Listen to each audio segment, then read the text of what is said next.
Ano pangalan mo? I'm Silva Sayan Joshua po, and I'm 9 years old po from Lipa, Batangas. Paano mo i-describe ang sarili mo? Batang walang pahinga pero masaya. Walang pahinga. Bukod po kasi sa school, nagte-taekwondo po ako. Sandali lang ha, kasi may dalawang...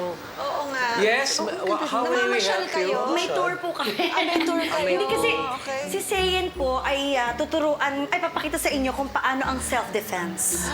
Oo nga, dahil kasi sa- sabi niya, taekwondo, no? Yes. Wow. Saktong-sakto, bagay na bagay kay Kuya Robby. Siya ang magnanakaw. Yes. Ako ang biktima. pa? Pinariringgan niyo ba ako? Hindi, bakit? Sorry, ano yan? Nakita kita kanina, parang nakatingin sa perlas. Kwintas ni ate. Ni Ate Reg. Parang may bala ka. Hindi, kasi masyadong maano sa mata. Nag-star ako eh.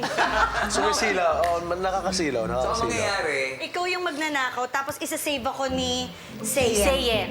Okay? sabi naman sa magnanakaw. Sige na nga. Okay, Okay, ready? okay. Ready? Action. Kuya, wag ba? Wala pa akong ginagawa. Wala pa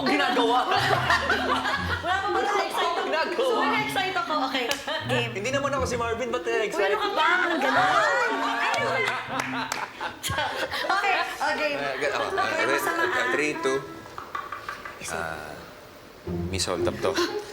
Ibigay mo na. Feeling ko naka-Christmas bonus ka, naka-red and green ka eh. Ano yung kuya? Uy. Aray! Ako yung tinulak.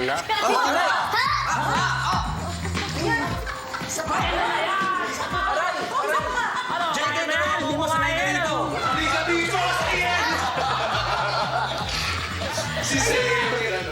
Dalawa na sila, dali! Sayen! Ang galing ng mga atake mo, ha? Jowa! Self-defense. Pero, mas maganda yung atake ibibigay niya sa performance niya. Ay naman. Thank you, guys. Thank you.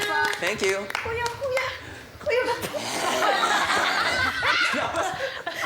Are you ready? Yes, Baby. Okay. Good luck, Sayen.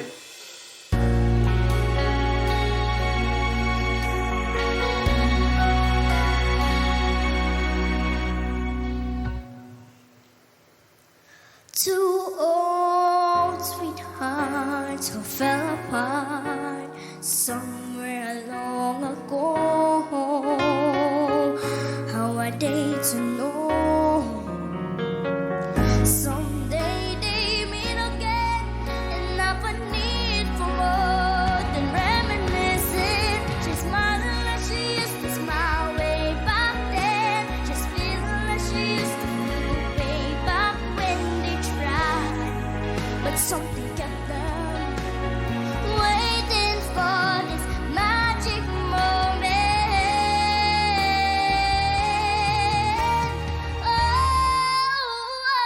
Oh, maybe this time it'll be love when they find. Maybe now they can be more than just friends. Oh, she's walking in the light, and it feels so right. Maybe this time, maybe this time, maybe this time, love won't end.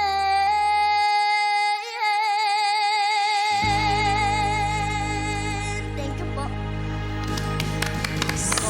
Oh, this one's interesting. This one's interesting. Yeah. Natuwa ako kasi meron kang style. Merong isang, meron eh. Yes. Meron siyang sariling... Meron siyang sariling style niya. Tapos dun sa may bandang nag-change key na, meron kang ginawa na binitin mo yung note. I like that. Kasi normally yung iba kakantahin na agad yung next line. Pero ikaw, Thank you po. in-extend mo ng konti. It's a style. And I was very, very entertained. Thank you po. Yung pagkanta mo, hindi mechanical, hindi yung tipong aral na parang... Hindi technical. Hindi technical. Yung tipong ito, kaya kong gawin, o ito, kaya kong gawin. Yung sa'yo, ito yung feel kong gawin. Kaya kakantahin ko. I like that. Thank you po. Alam mo, nag-agree ako sa sinabi ni Miss Reg and ni Sir Gary. So ano pa sasabihin ko? Biro lang. Ang medyo napansin ko lang sa pagkanta mo, lalo dun sa mga unang part nung song, medyo nagtutunog nasal lang. Ibig sabihin, yung parang lahat ng boses parang dito nang gagaling. Para kasing pag natuto ka na mas palabasin yung totoong tunog ng boses mo, feeling ko mas gaganda pa yan. Thank you po. Kasi bata ka pa. And lahat naman yan napapractice sa araw-araw na pagkanta. And I'm sure matututunan mo yun. Thank you po. Para sa akin lang siguro, ang pinakamaisasuggest ko, kailangan mo ring i-improve pa ang iyong pronunciation of words. Right? Especially when you're singing English songs. Right? Say it! Yes. Thank you po. Yay! So yan, it's a yes for me also. Thank you po. Yes. Thank you po. Tatlong yes ka na. Tatlong yes ka so, na. papasok ka na sa next round, pero hindi lang tatlong yes ang nakuha mo dahil... Secret. Exactly. It's a yes! Say it! Say it! Alam mo, ang ganda pati Congrats, pangalan, say ano? yes. Say yes. Thank you so much po. Okay. Salamat po sa inyong lahat. Thank you, Lord. Red belter sa taekwondo na golden ticket holder pa sa Idol Kids Philippines. Congrats, Sayen!